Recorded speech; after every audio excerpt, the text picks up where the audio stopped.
1999년 남아프리카 공화국에서 한 권의 책이 출간되었다.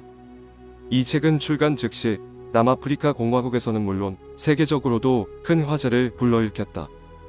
이 책은 바로 남아프리카 공화국의 유명 예언가 니콜라스 반 렌스버그의 예언서였다.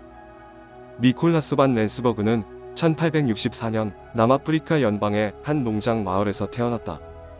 니콜라스는 집안이 많이 가난했던 탓에 글을 배울 수가 없었다.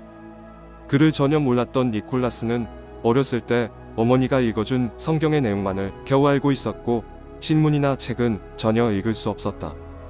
그런데 신기하게도 그는 전 세계에서 벌어지는 중요한 사건들을 알고 있었고 미래에 대해 예측하는 능력도 천부적이었다고 한다. 그리고 이러한 니콜라스의 예지 능력은 남아프리카에서 전쟁이 일어나면서 점차 주목받기 시작한다. 1899년 남아프리카의 최남단인 케이프 지역은 네덜란드계 백인인 보어인들이 지배하고 있었다. 그들은 그 지역에서 금광 채굴을 하고 있었는데 어느 날 엄청난 양의 금맥이 발견되었고 강변에서는 다이아몬드가 나오기 시작했다. 그때 남아프리카의 다른 지역은 영국이 점령하고 있었는데 이러한 소식을 알게 된 영국은 자신들이 그 땅을 차지하기로 마음먹는다.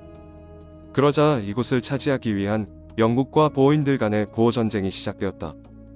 30대였던 니콜라스 반 렌스버그는 이 전쟁의 보어군으로 참전하게 된다. 그런데 이 전쟁 중에 그의 놀라운 예지 능력이 드러나게 된다.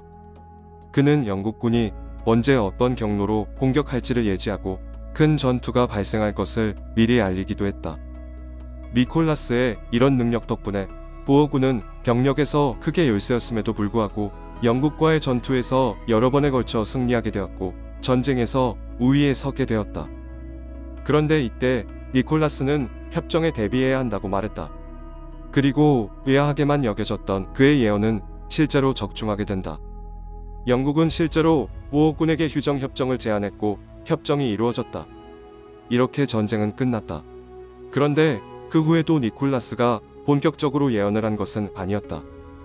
그 후 시간이 한참 흘러 니콜라스가 50대의 나이가 된 1911년경 그는 신비하고 특별한 경험을 하게 된다. 그는 어느 날 자신의 어두운 방에 앉아 있었는데 갑자기 눈부시게 빛나는 환영을 보게 된다. 그것은 미래에 대한 환영이었다. 그때부터 그는 미래에 벌어질 일들에 대한 환영을 볼 수 있게 되었고 이를 통해 본격적으로 미래를 예언하게 되었다. 자신이 환영에서 본 것이 미래에 벌어질 중요한 사건이라는 걸 깨달은 니콜라스는 이를 딸에게 상세히 이야기했고 딸 안나는 그 모든 내용을 노트에 기록했다. 니콜라스가 예언한 미래의 일들은 놀라울 정도로 정확히 실현되었고 니콜라스는 예언가로 널리 알려지게 되었다. 그러다가 니콜라스는 1926년에 62세의 나이로 사망했다. 그 후로도 딸이 받아 적은 예언서는 사람들 사이에 퍼지게 되었다. 그런데 제2차 세계대전 이후 니콜라스의 예언서는 사회에 혼란을 일으킨다는 이유로 금서로 지정되었다. 그리고 시간이 흘러 1999년 예언서는 금서에서 풀리면서 책으로 출판되었고 출판되자마자 큰 화제를 불러 모았다. 그럼 정확히 실현된 니콜라스 반 렌스버그의 예언을 몇 가지 살펴보자. 1914년에 한 나라의 왕세자 부부가 피살될 것이다. 그리고 그 사건으로 인해 세계가 전쟁의 광풍에 휘말리게 된다.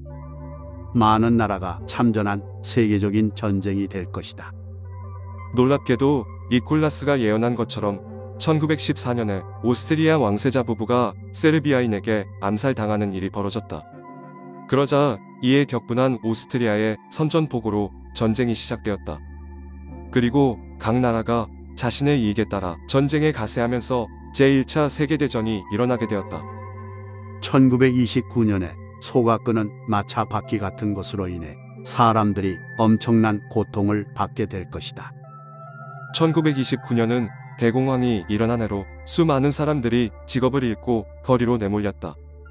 그리고 니콜라스가 말한 바퀴처럼 생긴 것은 당시 미국의 증권시장에서 사용하던 그래프와 아주 흡사한 모습이다. 영국의 귀족인 기부인이 남편과 이혼하고 그녀로 인해 영국 사회가 떠들썩해진다. 그리고 얼마 뒤 교통사고로 사망하게 되는데 그녀의 죽음은 많은 영국인들에게 큰 충격을 안겨주게 된다. 여기서 말한 영국의 디보이는 영국의 왕세자비였던 다이애나 스펜서다. 그녀는 이혼한 후 왕실에 대한 인터뷰와 스캔들 등으로 전 세계에 큰 주목을 받았다. 그러다가 1997년에 자동차 사고로 인해 갑작스럽게 사망했다. 남아프리카 공화국은 다시 흑인이 통치하는 나라가 될 것이다. 남아프리카 공화국은 오랜 시간 동안 백인들에 의해 지배되었고 원주민들은 인종차별에 시달렸다. 그러다가 1994년 넬슨 만델라가 흑인 최초로 남아프리카 공화국의 대통령으로 선출되면서 니콜라스의 예언은 현실이 되었다. 체르노빌이 죽음의 땅으로 변한다. 대형 참사가 일어나 수많은 사람들과 동물들이 죽을 것이다. 1986년 체르노빌에서 사상 최악의 원전 누출 사고가 발생했다. 그 사고로 인해 많은 동물과 사람들이 죽었고 니콜라스의 예언처럼 체르노빌은 생명이 살 수 없는 곳이 되었다. 이처럼 니콜라스의 예언은 아주 놀랍게 실현되었다. 그러자 사람들은 니콜라스의 예언 중에서 미래에 대한 내용에 큰 관심을 가지기 시작했다. 미래에 대한 예언은 크게 두 가지가 있다. 우선 첫 번째 예언은 바로 이것이다. 일본은 지진으로 인해 파멸할 것이다. 니콜라스는 일본의 대규모 지진이 발생할 것이고 이로 인해 일본이라는 나라는 파괴될 것이라고 예언했다. 그리고 나머지 예언 하나는 전 세계와 인류에 대한 중대하고도 무서운 내용이다. 그 예언을 들어보자. 미래에는 인류에게 세 번째로 발생하는 커다란 전쟁이 시작된다. 이때는 매우 무서운 전염병도 창궐하게 될 것이며 많은 사람들이 목숨을 잃게 될 것이다. 러시아와 유럽 사이의 갈등이 깊어지면서 결국 분쟁이 폭발하고 전쟁이 일어난다. 미국과 독일, 영국 등이 연합하여 러시아와 싸우는 제3차 세계대전이 발생할 것이다. 전 세계가 전쟁의 광풍에 휘말리게 되고 이는 인류에게 매우 끔찍한 결과를 초래할 것이다. 이때 위아래로 죽음과 파괴의 씨를 뿌리는 무시무시한 전기 광선 무기가 생겨날 것이다.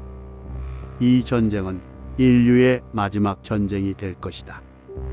니콜라스는 3차 세계대전에 대해 예언하면서 이 전쟁이 인류의 마지막 전쟁이 될 것이라고 언급했다. 그래서 일부에서는 이것이 3차 세계대전으로 인한 지구 종말을 의미하는 것이라고 주장하기도 한다. 그리고 니콜라스는 이에 대해 예언하면서 3차 세계대전에서 머리와 꼬리가 없는 뱀을 보았다고 말했다. 니콜라스도 이것이 정확히 무엇인지 알 수 없었기 때문에 딸에게 자신의 설명 그대로를 기록해달라고 요청했다고 한다. 니콜라스가 본 머리와 꼬리가 없는 뱀은 무엇일까? 이에 대해서는 전쟁에 사용될 신무기 혹은 핵미사일을 의미하는 것이라는 의견이 많다. 니콜라스가 남긴 미래에 대한 예언은 이처럼 무시무시한 3차 세계대전에 대한 경고로 끝을 맺는다. 그의 딸이 받아 적은 예언서 원본은 현재 남아프리카 공화국의 리히텐버그 박물관에 보관되어 있다.